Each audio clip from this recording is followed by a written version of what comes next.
আমন্ত্রণ জানাচ্ছি প্রিয় দর্শক মানচিত্রের নিয়মিত আয়োজন কথোপকথনে।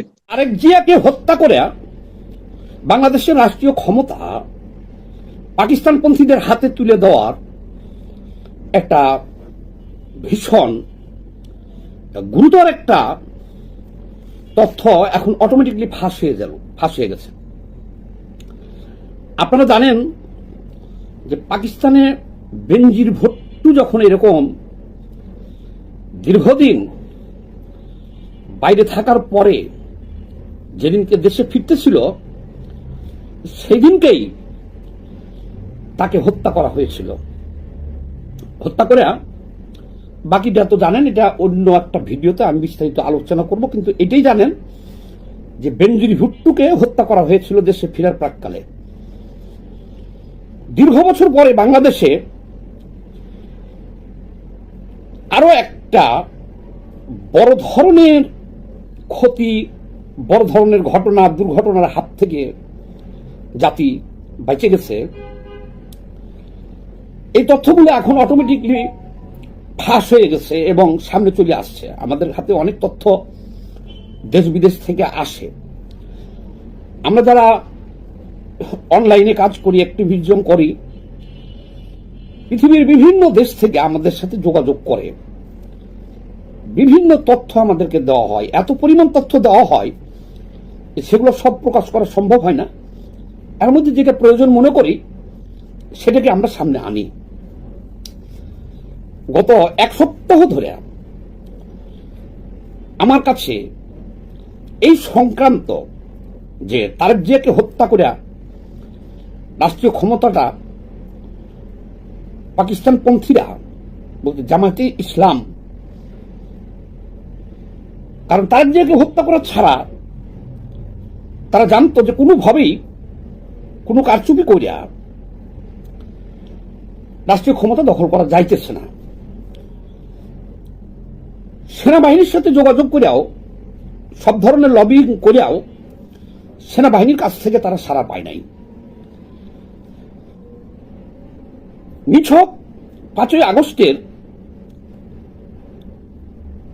বিপ্লবটা, গণ অভ্যুত্থানটা, শেখ হাসিনার পতনটা, এটা সাদামাটা কোনো বিপ্লব ছিল না। সাদামাটা বিপ্লব ছিল হলো 1990 সালে আমি নিজেও গুলিবিদ্ধ হয়েছিলাম স্বৈরাচার এরশাদ বিরোধী আন্দোলনে। সেটা ছিল একটা সাদামাটা আন্দোলন। সাদামাটা আন্দোলন কি? আমরা যারা রাজপথে ছিলাম আমরাও চেয়েছিলাম এরশাদের পতন, একটা গণতান্ত্রিক সরকার, স্বৈরশাসক এরশাদের পতন, গণতান্ত্রিক সরকার। আমরা যেটা দেখেছিলাম, রাজনীতিবিদরা, সারা দেশের মানুষ সেটাই দেখেছিল, সারা বিশ্বের মানুষ সেটা দেখেছিল। ঘটনা তাই ঘটেছিল। এরশাদ সরকারের পতনের পরে সব দল বসা যে একটা রূপরেখা তৈরি করা হয়েছিল, সেই রূপরেখা অনুযায়ী দেশে পরবর্তী ইন্টারিম তত্ত্বাবধায়ক সরকার প্রধান বিচারপতি শাহাবুদ্দিন আহমেদের নেতৃত্বে গঠিত হয়েছিল। 3 মাসের মধ্যে একটা ঐতিহাসিক যতগুলো নির্বাচন হয়েছে তার মধ্যে সেই নির্বাচনটাকে ফেয়ার বলা হয়, সেটাই ঘটেছিল। 3 মাসের মধ্যে বিএনপি জোট রাষ্ট্রীয় ক্ষমতা আসছিল নির্বাচনের মাধ্যমে। এটা ছিল একটা সাদামাটা আন্দোলন, গণ অভ্যুত্থান। 2024 সালের 5ই আগস্ট যে গণ অভ্যুত্থানটা হয়, এই অভ্যুত্থানটা কোনো সাদামাটা অভ্যুত্থান ছিল না।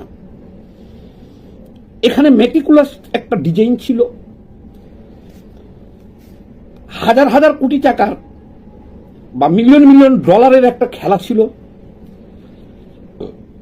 এখানে যে ছকটা ছিল সেই ছকটা হলো জামায়াত ইসলামকে যখন নিষিদ্ধ ঘোষণা করে দেওয়া হয় তখন তারা আন্ডারগ্রাউন্ডে চলে যায় এবং পাকিস্তানের সাথে তাদের একটা চুক্তি হয়। যে কিভাবে তারা আবারও রাজনীতিতে বা হাসিনা সরকারকে উচ্ছেদ করে দেয়া তারা রাষ্ট্রীয় ক্ষমতা দখল করতে পারবে। এই চুক্তির উপরে কিন্তু তারা কাজ করতেছিল জামাত শিবির আন্ডারগ্রাউন্ডে থেকে। সেখানে থেকে তাদের উপরে যে নির্দেশনা আসছিল,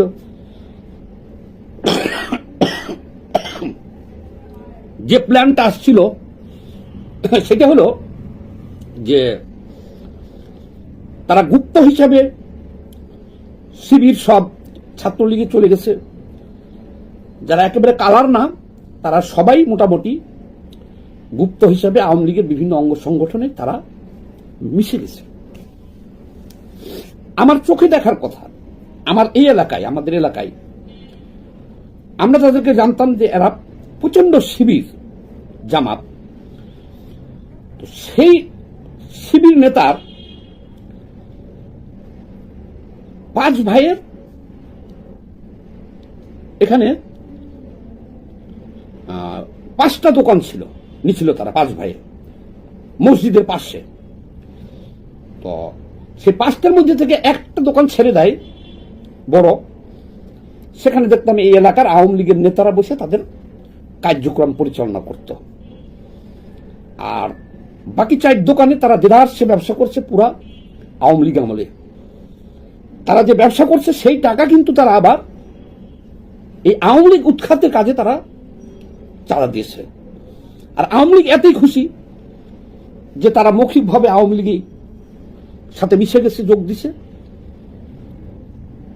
তাদের একটা অফিস দোকান বড় আওয়ামী লীগকে ব্যবহার করতে দিচ্ছে।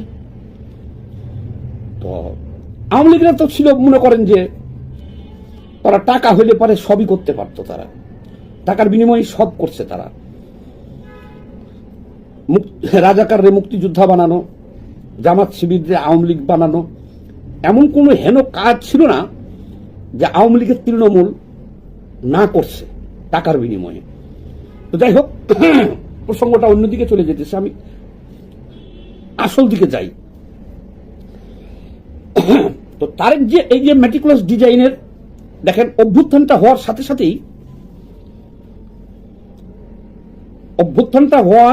সাথে কিভাবে জামায়াতে ইসলাম দেশের নিয়ন্ত্রণটা নিয়ে নিল, বুঝতে পারছেন?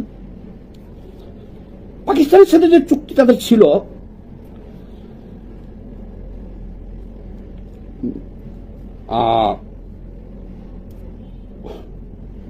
তুরস্ক আর হলো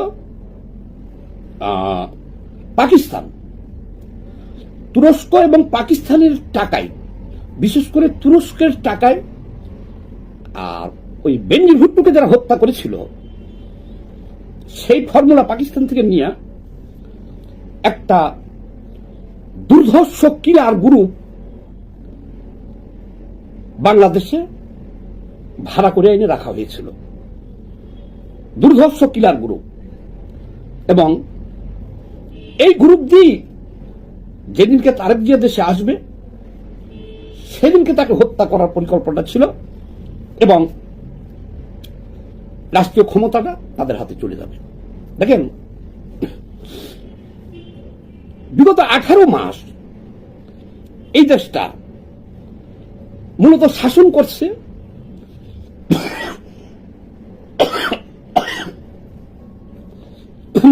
করছে কে? জামাত। সেটা বন্ধ করে দিই। শাসন করছে মূলত জামাত, শিবির, এনসিপি। এনসিপি হলো জামাতের সংগঠন, আর জামাত তো জামাতের, শিবির তো শিবিরই। ইনকলাব মঞ্চ হাদি, সেটাও হলো জামাতেরই বিকিম। বৈষম্য বিরোধী ছাত্র আন্দোলন, সেটাও জামাতেরই একটা অঙ্গ সংগঠন। ছাত্র শক্তি, সেটাও জামাতের একটা অঙ্গ সংগঠন। অর্থাৎ 5ই আগস্টের পরে যারা দেশটাকে শাসন করেছে, ক্ষমতা যাদের হাতে দেখেছেন, যারা চাঁদাবাজি করেছে, লুটপাট করেছে, যাদের কথায় পুরা দেশ উঠেছে বসেছে, যাদের আঙ্গুলের ইশারায় পুরা দেশ উঠছে আর বসছে, তারা কিন্তু সবই হলো জামাত আর শিবির, সব ভিন্ন ভিন্ন নামে ভিন্ন ভিন্ন নামে। এবার মূল কাহিনীতে আসে।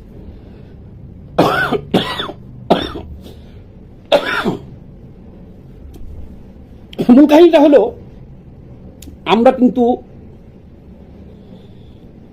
সবাই বলতেছিলাম যে তারেক জিয়া একজন কাপুরুষ। আমি বলেছি যে 5ই আগস্ট আওয়ামী লীগ সরকার পালিয়ে গেল, তাহলে তো 6ই আগস্ট বা 8ই আগস্ট 10ই আগস্ট বা তার 1-2 মাস পরে তারেক জিয়া তো চলে আসতে পারে। 17 ফেব্রুয়ারি সরকার গঠনের পর মাত্র 5 দিনের মাথায় 22 ফেব্রুয়ারি স্বরাষ্ট্র মন্ত্রণালয় থেকে ঘোষণা এসেছে, আওয়ামী লীগ আমলে বিরোধী নেতাকর্মীদের বিরুদ্ধে দায়ের করা 1006টি রাজনৈতিক হয়রানিমূলক মামলা প্রত্যাহারের অনুমোদন দিয়েছে নতুন বিএনপি সরকার। বলা হয়েছে, এই সিদ্ধান্তটি অনেক দিনের নিপীড়িত রাজনৈতিক কর্মীদের জন্য স্বস্তির বার্তা নিয়ে এসেছে।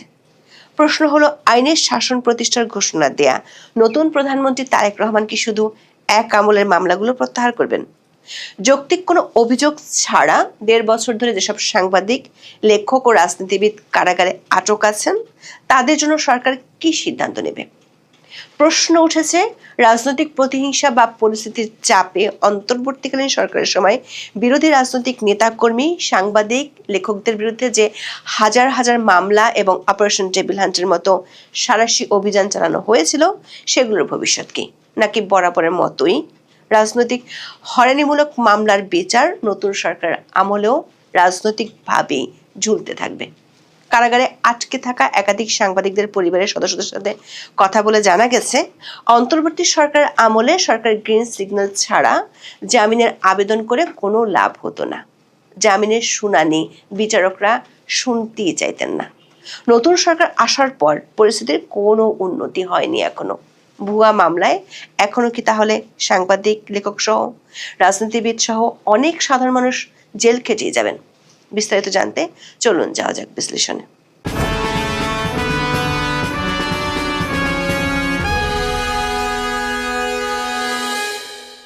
বিগত আওয়ামী লীগ সরকারের 17 বছরে যেসব রাজনৈতিক মামলা হয়েছে তা প্রত্যাহার শুরু করেছে তারেক রহমানের নেতৃত্বাধীন বিএনপি সরকার।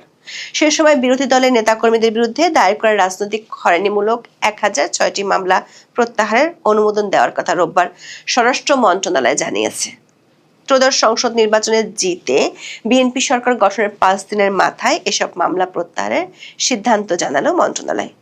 স্বরাষ্ট্রমন্ত্রীকে উদ্ধৃত করে স্বরাষ্ট্র মন্ত্রণালয়ের এক বার্তায় বলা হয়েছে, 17 বছর যাবৎ বিরোধী দলের নেতাকর্মীদের বিরুদ্ধে দায়েরকৃত রাজনৈতিক হয়রানিমূলক 1006টি মামলা প্রত্যাহারের অনুমোদন দেওয়া হয়েছে।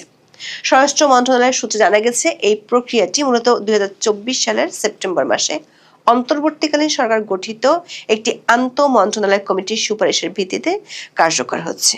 তৎকালীন আইন উপদেষ্টা আসিফ নজরুলের নেতৃত্বে এই কমিটি 39টি সভার মাধ্যমে প্রায় 23,865টি মামলা প্রত্যাহারের সুপারিশ করেছিল। বর্তমান সরকার সেই সুপারিশের বাস্তবায়ন শুরু করেছে। 2024 সালের 22 সেপ্টেম্বর একটি বিশেষ প্রজ্ঞাপনের মাধ্যমে মামলা প্রত্যাহারের লক্ষ্যে 2টি কমিটি গঠন করা হয়। একটি জেলা পর্যায়ের কমিটি এবং অন্যটি আন্তঃমন্ত্রণালয় কমিটি। এই কমিটিগুলোর কাজ ছিল 2009 সাল থেকে 2024 সালের 5ই আগস্ট পর্যন্ত দায়ের হওয়া রাজনৈতিক উদ্দেশ্য পর্যন্ত মামলাগুলো যাচাই বাছাই করা। দর্শক, আওয়ামী লীগ আমলে রাজনৈতিক হয়রানিমূলক মামলাগুলো বাতিলের উদ্যোগ নিলেও একই সময় অধ্যাপক ইউনূসের সরকারের আমলে চলেছিল গণহারে মামলা ও গণগ্রেপ্তারের বহু ঘটনা। বিশ্লেষকদের মতে বাস্তবে অনেক ক্ষেত্রে রাজনৈতিক প্রতিহিংসার পুরনো ধারার চেয়ে বেশি ভয়ঙ্কর পরিবেশ ফিরিয়ে এনেছিল অন্তর্বর্তী সরকার। আওয়ামী লীগের নেতাকর্মীদের বিরুদ্ধে হরে দরে হত্যা মামলা এবং সন্ত্রাস বিরোধী আইনের ব্যাপক প্রয়োগ আন্তর্জাতিক মানবাধিকার সংস্থাগুলোর উদ্বেগের কারণ হয়ে দাঁড়িয়েছিল। হিউম্যান রাইটস ওয়াচ বা HRW এবং অন্যান্য আন্তর্জাতিক মানবাধিকার সংস্থার 2026 সালের প্রতিবেদনে দেখা যাচ্ছে, অধ্যাপক ইউনূসের আমলে যেসব মামলা হয়েছে সেগুলোর একটি উল্লেখযোগ্য বৈশিষ্ট্য ছিল অজ্ঞাতনামা আসামি। মামলার এজাহারে কয়েকশো থেকে হাজার হাজার অজ্ঞাতনামা ব্যক্তির নাম অন্তর্ভুক্ত করা হতো, যা পরবর্তীতে ঢালাও গ্রেপ্তার এবং হয়রানির সুযোগ করে দেয়। উদাহরণস্বরূপ, গোপালগঞ্জে এনসিপি সমাবেশের পর সহিংসতায় 5 জন নিহত হওয়ার ঘটনায় পুলিশ 10টি হত্যা মামলা দায়ের করে, যাতে 8,400 জনের বেশি মানুষকে আসামি করা হয়েছিল, যাদের অধিকাংশই ছিলেন অজ্ঞাতনামা। ডক্টর ইউনূসের আমলে সবচেয়ে আলোচিত ও বিতর্কিত আইনি পদক্ষেপ ছিল সন্ত্রাস বিরোধী আইনের প্রয়োগ। বিশেষ করে রাজনৈতিক সভা সমাবেশে বা সামাজিক যোগাযোগ মাধ্যমে মত প্রকাশের দায়ে অনেককে এই আইনের আওতায় আনা হয়। অ্যামনেস্টি ইন্টারন্যাশনাল মহাসচিব অ্যাগনেস কালামার্ডের মতে, অন্তর্বর্তী সরকার সাংবাদিকদের বিরুদ্ধেও এই ড্রাকোনিয়ান আইন ব্যবহার করেছে। উদাহরণস্বরূপ, 2025 সালের অগস্টে সাংবাদিক মঞ্জুর আলম পান্না এবং ডিসেম্বরে আনিস আলমগীরকে এই আইনের অধীনে গ্রেপ্তার করা হয়, যা মূলত মত প্রকাশের স্বাধীনতার উপর সরাসরি আঘাত হিসেবে দেখা হচ্ছে। সাংবাদিক পান্না জামিনে মুক্তি পেলেও আনিস আলমগীর এখনো কারাগারে আছেন।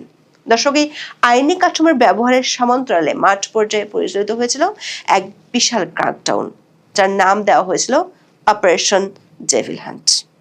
এনসিপি নেতারা রাতের আধারে সাবেক স্বরাষ্ট্র উপদেষ্টা জাহাঙ্গীর আলমের বাসায় যাওয়ার পর 2025 সালের 8 ফেব্রুয়ারি সরকার এই অভিযানের ঘোষণা দিয়েছিল। পুলিশ সদর দপ্তরের তথ্য অনুযায়ী অভিযানের প্রথম 22 দিনেই সারা দেশে 12,500 জনকে গ্রেপ্তার করা হয়েছিল। এই অভিযানের দ্বিতীয় পর্যায় শুরু হয় 2025 সালের ডিসেম্বরে এবং 2026 সালের 25 জানুয়ারি পর্যন্ত এই অভিযানে মোট গ্রেপ্তারের সংখ্যা দাঁড়ায় 22,464 জনে। পুলিশের তথ্য অনুযায়ী গ্রেপ্তারকৃতদের সিংহভাগই আওয়ামী লীগ, যুবলীগ এবং নিষিদ্ধ ঘোষিত ছাত্রলীগের নেতাকর্মী। এই অভিযানের সময় ব্যাপক নির্যাতনের অভিযোগ উঠেছে।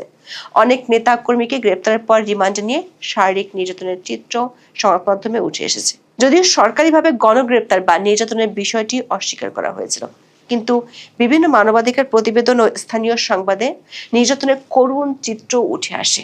হিউম্যান রাইটস ওয়াচের মতে, রাজনৈতিক প্রতিপক্ষ বিবেচনায় হাজার হাজার মানুষকে বিচারহীন অবস্থায় আটকে রাখা হয় এবং তাদের জামিন নিয়মিতভাবে নাকচ করা হয়। এই তালিকায় কেবল রাজনৈতিক কর্মী ছিলেন না, বরং অভিনেতা, আইনজীবী এবং গায়কও ছিলেন। এমনকি 70 বছর বয়সী বৃদ্ধ সংবাদপত্র বিক্রেতা রায় রঞ্জন পালকেও চুনারঘাট থেকে গ্রেপ্তার করা হয়, যিনি দীর্ঘ 55 বছর ধরে পত্রিকা বিক্রি করে আসছিলেন। অধ্যাপক ইউনূসের 18 মাসের শাসনামলে বিচার বহির্ভূত হত্যাকাণ্ড এবং হেফাজতে মৃত্যুর চিত্রটিও ছিল অত্যন্ত উদ্বেগজনক। মানবাধিকার সংস্থা অধিকার এবং হিউম্যান রাইটস সাপোর্ট সোসাইটির প্রতিবেদন উঠে এসেছিল ডক্টর ইউনূসের আমলের মানবাধিকার পরিস্থিতির ভয়াবহ চিত্র। 2024 সালের আগস্ট থেকে 2025 সালের সেপ্টেম্বর পর্যন্ত অন্তত 40 জন বিচার বহির্ভূত হত্যাকাণ্ডের শিকার হয়েছেন। এর মধ্যে 14 জনকে হেফাজতে থাকাকালীন নির্যাতনের মাধ্যমে হত্যা করা হয়েছে বলে অভিযোগে উল্লেখ করা হয়েছে। সবচেয়ে বেদনাদায়ক ছিল মব জাস্টিস বা গণপিটুনির ঘটনা। গত 17 মাসে 259 জন মানুষ মব ভায়োলেন্সের শিকার হয়ে মারা গেছেন। দর্শক, বিএনপি ক্ষমতায় আসার 5 দিনের মধ্যে যখন নিজ দলের নেতাকর্মীদের বিরুদ্ধে হওয়া রাজনৈতিক হয়রানিমূলক মামলাগুলো প্রত্যাহার করছে, তখন অধ্যাপক ইউনূসের আমল থেকে কারাগারে থাকা সাংবাদিকরা আদৌ কবে মুক্তি পাবেন তার নিশ্চয়তা পাওয়া যাচ্ছে না। অধ্যাপক ইউনূসের শাসনামলে সবচেয়ে বেশি ক্ষতিগ্রস্ত হয়েছে সংবাদপত্রের স্বাধীনতা। শেখ হাসিনা সরকারের পতনের পর আশা করা হয়েছিল যে সাংবাদিকরা মুক্তভাবে কাজ করতে পারবেন, কিন্তু বাস্তবতা ছিল তার ঠিক উল্টো। অধিকার এবং অন্যান্য সংস্থার তথ্য অনুযায়ী এই সময় সাংবাদিকদের উপর 427টি হামলার ঘটনা ঘটেছে এবং 6 জন সাংবাদিক নিহত হয়েছেন। এছাড়া 182 জন সাংবাদিকের বিরুদ্ধে হত্যা মামলা সহ বিভিন্ন ফৌজদারি মামলা দায়ের করা হয়েছে। 2026 সালের ফেব্রুয়ারি পর্যন্ত প্রাপ্ত তথ্য অনুযায়ী বাংলাদেশের শীর্ষস্থানীয় বেশ কয়েকজন সাংবাদিক ও গণমাধ্যম ব্যক্তিত্ব এখনো কারাগারে বন্দী রয়েছেন। তাদের বিরুদ্ধে ঢালাওভাবে হত্যা মামলা দেওয়া হয়েছে, যেগুলোর কোনো সুনির্দিষ্ট প্রমাণ বা ভিত্তি নেই বলে অভিযোগ করেছে কমিটি টু প্রোটেক্ট জার্নালিস্ট বা সিপিজে। যেমন ফারজানা রূপার বিরুদ্ধে অন্তত 9টি হত্যা মামলা রয়েছে। শাকিল আহমেদের বিরুদ্ধে আছে 8টি হত্যা মামলা। অথচ এসব হত্যাকাণ্ডের সময় ঘটনাস্থল থেকে তারা ছিলেন বহু দূরে। অন্তর্বর্তী সরকারের সাবেক তথ্য উপদেষ্টা মাহফুজ আলম এক সাক্ষাৎকারে বলেছিলেন, হত্যা মামলা না দিলে সাংবাদিকদের কারাগারে আটকে রাখা যেত না। প্রখ্যাত লেখক ও সাংবাদিক শাহরিয়ার কবিরকে 2024 সালের সেপ্টেম্বরে গ্রেপ্তার করা হয়। তিনি অত্যন্ত অসুস্থ এবং কারাগারে 2 বার হার্ট অ্যাটাক করেছেন বলে পরিবারের পক্ষ থেকে অভিযোগ করা হয়েছে। সিপিজের আঞ্চলিক পরিচালক বেহলিহি বলেছেন, যথাযথ প্রমাণ ছাড়াই সাংবাদিকদের বছরের পর বছর কারাগারে রাখা অন্তর্বর্তী সরকারের গণমাধ্যম স্বাধীনতা রক্ষার প্রতিশ্রুতিকে প্রশ্নবিদ্ধ করে। আন্তর্জাতিক অপরাধ ট্রাইব্যুনাল অন্তত 25 জন সাংবাদিকদের বিরুদ্ধে গণহত্যার অভিযোগে তদন্ত চালাচ্ছে, যা সংবাদপত্রের স্বাধীনতার ইতিহাসে এক কালো অধ্যায় হিসেবে বিবেচিত হচ্ছে। কারাগারে এই সাংবাদিকদের উপর অমানবিক আচরণের চিত্র আন্তর্জাতিক মহলে ক্ষোভের জন্ম দিয়েছে। কমিটি টু প্রোটেক্ট জার্নালিস্ট বা সিপিজি এর তথ্য মতে তাদের মাত্র 36 বর্গফুটের ছোট সেলে রাখা হয়েছে, যেখানে গ্রিল দেওয়া দরজা দিয়ে মশা ও ঠান্ডা বাতাস প্রবেশ করে। মেঝের উপর তোষক ছাড়াই তাদের ঘুমাতে হয় এবং কারাগারে খাবার প্রায়শই খাওয়ার অনুপযোগী থাকে। উপযুক্ত চিকিৎসার অভাবে অনেকের অবস্থা এখন আশঙ্কাজনক। সিপিজে এবং অ্যামনেস্টি স্পষ্ট জানিয়েছে, সাংবাদিকদের বিরুদ্ধে করা অভিযোগগুলো ভিত্তিহীন এবং প্রতিহিংসামূলক। ডক্টর ইউনূস নিজেও স্বীকার করেছিলেন যে হত্যা মামলাগুলো তাড়াহুড়ো করে করা হয়েছে। আদালতের সূত্রগুলো বলছে, স্বরাষ্ট্র ও আইন মন্ত্রণালয়ের নির্দেশ ছাড়া অন্তর্বর্তী সরকার আমলে কোনো মামলা জামিনের জন্য উঠত না। এখনো সেই অবস্থায় চালু আছে। কারাগারে থাকা সাংবাদিকদের পরিবারের সদস্যদের সাথে কথা বলে জানা গেছে, সরকারের পক্ষ থেকে গ্রিন সিগন্যাল না পেলে জামিনের আবেদন করে কোনো লাভ হবে না, সেটি তারা বুঝে গেছেন। বিশ্লেষকদের মতে, এমন পরিস্থিতিতে বিএনপি সরকার যদি শুধুমাত্র নিজের দলের মামলা প্রত্যাহার করে এবং অন্য দল ও সাংবাদিকদের বিরুদ্ধে হওয়া হয়রানিমূলক মামলাগুলো বহাল রাখে, তবে তা বিচারিক ব্যবস্থায় দ্বিমুখী নীতি হিসেবে গণ্য হবে। শুধুমাত্র রাজনৈতিক বিরোধীদের নয়, বরং অন্তর্বর্তীকালীন সময় যারা অন্যায়ভাবে প্রতিহিংসার শিকার হয়েছেন তাদেরও ন্যায় বিচার নিশ্চিত করা জরুরি। আইন বিশেষজ্ঞরা মনে করেন, অন্তর্বর্তীকালীন সময় হওয়া সকল হত্যা মামলার সত্যতা যাচাইয়ের জন্য একটি স্বাধীন জুডিশিয়াল কমিশন গঠন করা যেতে পারে। যেসব সাংবাদিকদের বিরুদ্ধে প্রত্যক্ষ কোনো প্রমাণ নেই, তাদের অবিলম্বে জামিন বা মামলা প্রত্যাহার করে মুক্তির ব্যবস্থা করা উচিত।